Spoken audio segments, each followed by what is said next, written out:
Friends, good morning all of you. आपके अपने channel education पाठशाला में आपका स्वागत है। आज हम यूपी बोर्ड क्लास 10th के सब्जेक्ट मैथमेटिक्स के प्रश्न क्रमांक 14 को देखेंगे, जो प्रश्नावली 4.C का प्रश्न है, जिसमें दिया है 3x - 8/x = 2 को गुणनखंड विधि से हल करना है। अब हम इस प्रश्न को हल करेंगे। सर्वप्रथम हम प्रश्न को लिख लेते हैं।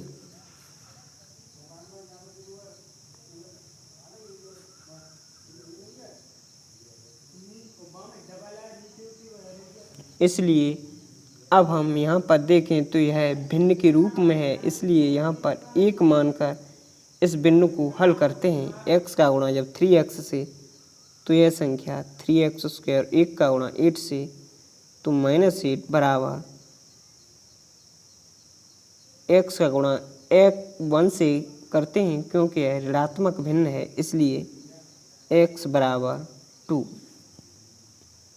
अब हम इसी क्रम में आगे बढ़ें तो हमें पता है, क्योंकि यह बराबर की भिन्न बन गई, इसलिए अब x का गुणा 2 से और 1 का गुणा इससे करते हैं, लेकिन x का गुणा 1 से नहीं करते हैं, क्योंकि इसलिए यह 3x² - 8 बराबर x का गुणा जब 2 से किया जाए तो 2x प्राप्त होता है।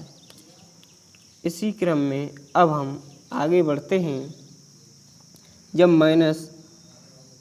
2x को पक्षांतर करें तो यह संख्या -2x बराबर 0 प्राप्त होती है। इसलिए यहाँ पर जब इसे क्रम में लिखें तो x² के बाद x का गुणांक -2x और संख्या -8 बराबर 0 प्राप्त होती है। अब हम देखें, यह एक द्विघात समीकरण है।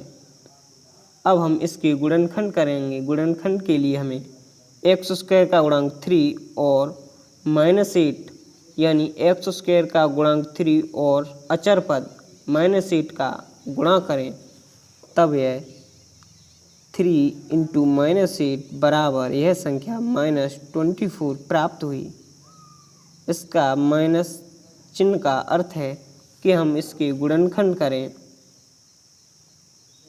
तो हमें इसे गुणनखंड के रूप में 8 × 3 24 × 1 और 12 × 2 और 6 × 4 के रूप में लिख सकते हैं। लेकिन ध्यान रहे कि यहाँ x का गुणांक 2 है, यहाँ पर चिन्ह को हमें नहीं ध्यान रखना है, क्योंकि हमें देखना है इस माइनस चिन्ह का अर्थ है जब 8 और 3 के बीच में इस चिन्ह को रख दें।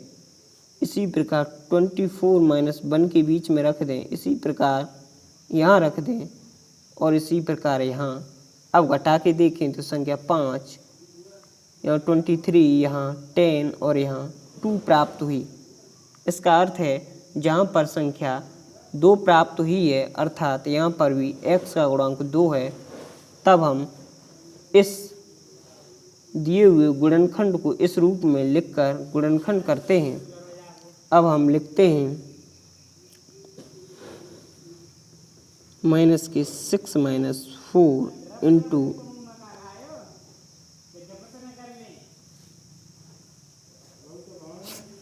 इसलिए 3x² माइनस का गुणा जब 6 से करें तो माइनस और x का गुणा 6 से तो 6x। इसी प्रकार माइनस का गुणा जब -4 से +4 और x का गुणा x -8 बराबर 0। अब हमें पता है यहाँ से 4 पद प्राप्त हुए हैं। अब हम 2 पद कर दो कॉमन लें तो यहाँ से देखें तो यहाँ 3 और x कॉमन है, क्योंकि x² और इसके पास x है, इसलिए x कॉमन। यहाँ पर 3 और जब हम 6 में भाग दें तो यहाँ पर 2 प्राप्त होगा, इसलिए x -2। और जब हम यहाँ से 4 को कॉमन लें तो यहाँ x -2 संख्या बचती है। इसी क्रम में 3x + 4 और x माइनस 2 बराबर 0। इस प्रकार दिए हुए पदों को एक कोष्ठक में और इन दिए हुए कोष्ठक को एक रूप में लिख लेते हैं। अब हम लिखेंगे x के मान के लिए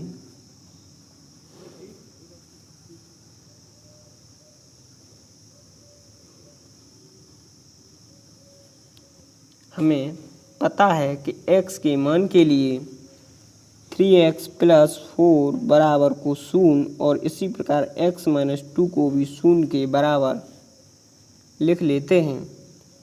यहाँ से 3x जब 4 को पक्षांतर करें तो संख्या -4, इसी प्रकार जब 2 को पक्षांतर करें तो धनात्मक, क्योंकि जब किसी संख्या को पक्षांतर करते हैं तो वह धन चिन्ह में हो जाती है, क्योंकि वह ऋणात्मक है। इसलिए यहाँ पर x का मान -4/3। अब हम लिखेंगे अतः x के मान क्रमशः -4/3 तथा 2 हैं।